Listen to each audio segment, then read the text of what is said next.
บริษัท XVX สังหาอสังหาริมทรัพย์จำกัดผู้เดียวประกาศขายเงินด่วนบ้านหนองท่าเหนือเมืองจันทบุรีนครหลวงเวียงจันทน์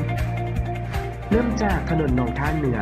แล้วเลนซื้อไปทางห้วยหงส์จะเห็นเพื่อนที่ต้องการขายอยู่เบื้องขวามือติดแคมทางไงเลยอยู่ซึ่งต้นหน้าปั๊มน้ำมันใกล้กับบริษัทสีสมบัติเซาสินเสือรูปลักษณะของเพื่อนเป็นเฮือนวิลา3ชั้นสามารถนำรถเขาจอดทางในได้เลยมีห้องรับแขกที่กว้างขวางมีห้องนอนพร้อมห้องน้ำมีห้องครัวที่กว้างขวางสะดวกสบายมีทั้งหมดน้ำกัน2ล็อกราคาขายแมน 95,000 เหรียญต่อล็อกถ้าซื้อ2ล็อกพร้อมกันจะได้ในราคา 180,000 เหรียญ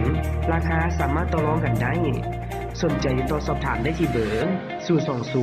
5434 8311และ020 9655 2455สามารถติดตามพวกเราได้ที่เว็บไซต์ www.xvxlao.com Facebook xvx lao YouTube xvx lao